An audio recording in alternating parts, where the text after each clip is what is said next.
Hello, everybody. So I wanted to do a really quick video about standard form. Standard form.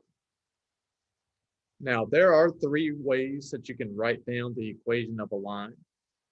One of them is called standard form. For standard form, you're always going to be writing your line as ax plus by equals c. You need to make sure that a, b, and c are all whole numbers. So they need to be whole numbers. A has to be 0 or positive. So A has to be greater than or equal to 0. So those are the rules that we're going to use when we talk about standard form. Let's try this first one. I have y equals negative 5x plus 3. Now, when I start off with something in slope-intercept form like this one, what I want to do is I want to make it into standard form by getting the x and the y on the same side. And usually that's going to be the left side of the equation. So how can I move this negative 5x over to this side? How can I do that? Well, there is a negative out in front, and to get rid of a negative, you do have to add. That's the opposite of subtraction. So we're going to add 5x to both sides. I'm going to add 5x to both sides. And when I do that, I'm going to end up with 5x plus y on the left side. And then on the right side, I'm going to be left with a 3. So now I've got the line in standard form. 5x plus 1y equals 3. Let's try this one next.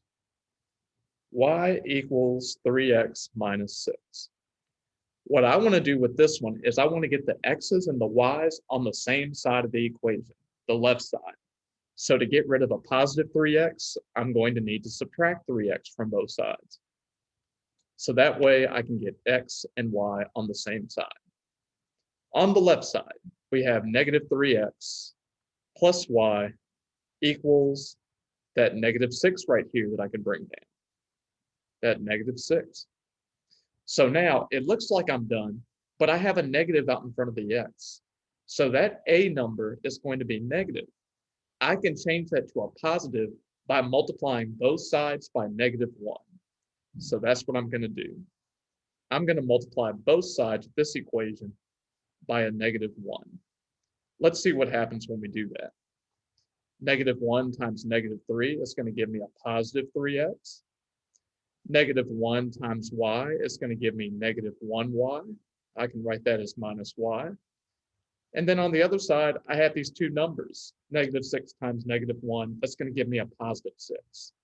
So now I have it in standard form. 3x minus 1y equals 6. All right, let's do one more. I've got y equals negative 1/3 x plus 1. So what I want to do is I want to get the x's and y's on the same side. This time I'm going to have to add 1/3 x to both sides. So we're going to add that to both sides. When we do that, we're going to get all the x's and y's on the left side, just like we want. And on the right side, I'm only going to have a positive 1 that I can bring down. So now what I want to do is I want to make sure that I have whole numbers in front of x and y. So to get rid of that 1/3, it's a fraction. So to get rid of it, I need to multiply both sides by the denominator. And that denominator is a 3. So we're going to multiply both sides of this equation by a 3. On the right side and on the left side. So when we multiply by 3, that's going to cancel out that 1/3, just leaving us with 1x. I need to multiply the 3 by the y to get 3y. And then on the other side, I have 1 times 3, and that's going to give me 3.